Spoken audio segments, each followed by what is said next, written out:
Second lesson solution solved numerical 2.8. 1.02 gram of urea when dissolved in 8.5 gram of certain solvent decreases its freezing point by 0.211 kelvin. Okay, तो ये solvent है जो urea का, जो कि हम W2 से डिनोट करते हैं सोलवेंट को, जो कि डिजॉल्व हुआ है 98.5 ग्राम ऑफ सोलवेंट में, जो कि हम डिनोट करते हैं W1 से, सोलवेंट को डिनोट करते हैं।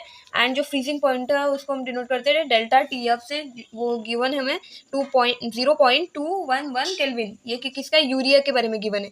और वैसे ही यूरिया का हमें यहाँ पे मोलर मास भी दिया है 60 ग्राम मोल इनवर्स है। बट उसके बाद हमें क्या दिए जाते हैं यहाँ पे, अननोन सोल्यूशन के, अननोन कंपाउंड के बारे में क्या बोलते हैं, कुछ इन्फॉर्मेशन दिए। क्या बोल रहे हैं वो लोग कि 1.609 gram of unknown compound when dissolved in 86 gram of same solvent.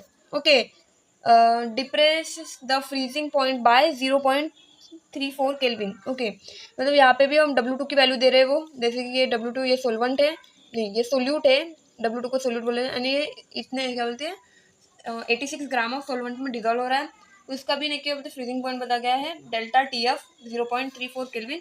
और इस जो अपना अननोन कंपाउंड है हमें उसका मोलिकुलर मास फाइंड करना है। तो हमारे पास फॉर्मूला है as we know, M2 is equal to 1000 KF W2 upon delta TF W1।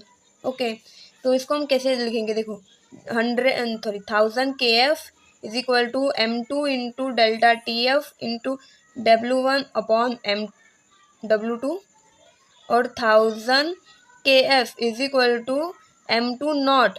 ये फॉर्मूला हम यूरिया के लिए लिखा है यहाँ पे, और ये हम लिखेंगे अननोन कंपाउंड के लिए, तो delta TF dash into W1 dash upon W2 dash. Okay, तो अभी इन यूरिया के ये दोनों कॉमन है, ये कैंसिल हो जाएंगे। और इसकी वैल्यूज़ क्या फाइंड की थी हमने, सॉरी फाइंड नहीं की थी, यहाँ पे गिवन है M2 की 60। Okay, 60 into delta T 0.211 into W1 की वैल्यू है 98.5। ओके, देन W2 की वैल्यू है 1.02, और इधर यूरिया के लिए M2 की वैल्यू तो है ना, M2 डैश की वैल्यू हमें फाइंड करनी, वो है ना डेल्टा, और फिर यहाँ पे डेल्टा TF की वैल्यू 0.34 इंटू 86 अपॉन 1.609। ओके, तो हम इन दोनों को ऐसे यहाँ पे लिख सकते हैं कि 60 into 0.211 into 98.5 upon 1.02 into M2 dash 86 upon 1.609।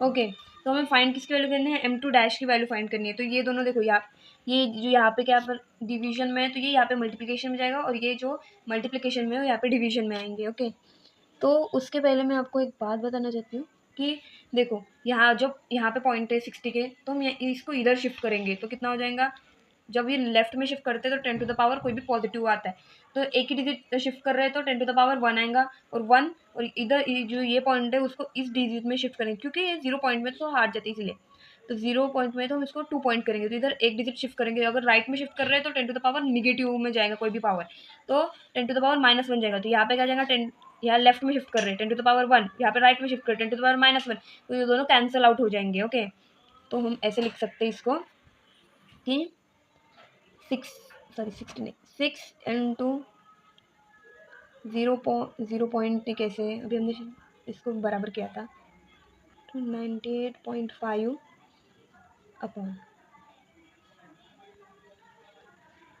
Upon में क्या जाएगा हमारा 1.02, और ये दोनों अपॉन में आ जाएंगे।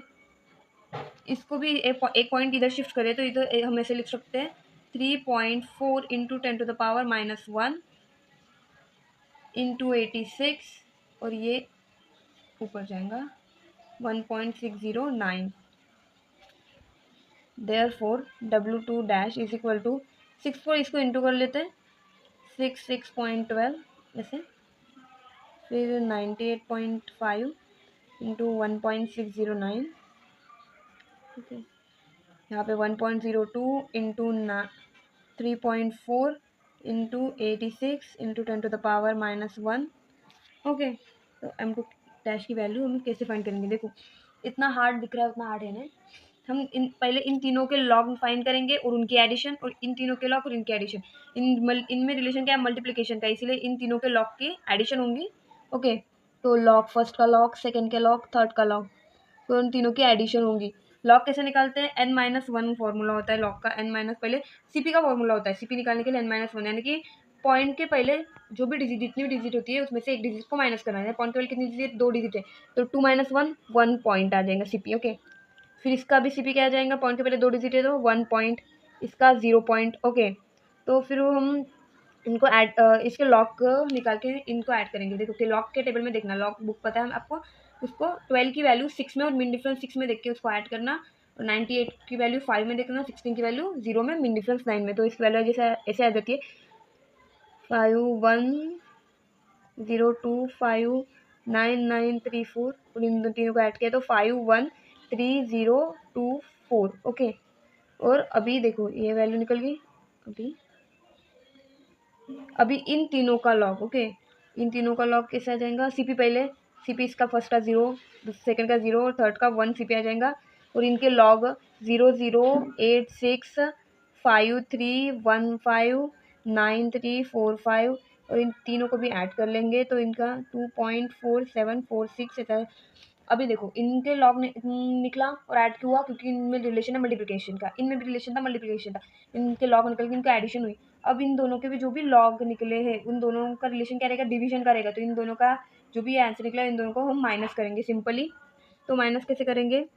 देखो ऐसे 5.3024 माइनस 2.4746, तो इसका आंसर आ जाता है 2.8278। ओके, और जब भी लॉग निकल के हो जाता है तो हमें फाइंड करना पड़ता है एंटी लॉग। तो एंटी लॉग कैसे फाइंड करना पड़ता है? पॉइंट के बाद वाली डिजिट। तो कैसे मतलब? एंटी लॉग के टेबल में 82 की वैल्यू 7 में और मिन डिफरेंस 8 में देखना। ओके, तो हमारा एंटी लॉग आ जाता है 76726, और एक डिजिट के बाद पॉइंट देना पड़ता है एंटी लॉग निकलने के बाद, और इंटू 10 क्या देना पड़ता है? वो वैल्यू जो पॉइंट के पहले, यानी कि वैल्यू कौन है? 2 है, तो 2। और अभी आप देखो 10⁻⁻1 है हमारा, 10⁻⁻1। ओके, तो हम ऐसे 6.726 इंटू 10⁻1 हो जाता है इन दोनों का। तो m2 dash is equal to 67.26, ये हमारा m2 डैश की, यानी कि अननोन कंपाउंड की वैल्यू सिंपली फाइंड हो चुकी है। कोई भी डिफिकल्टी तो कमेंट में पूछिए।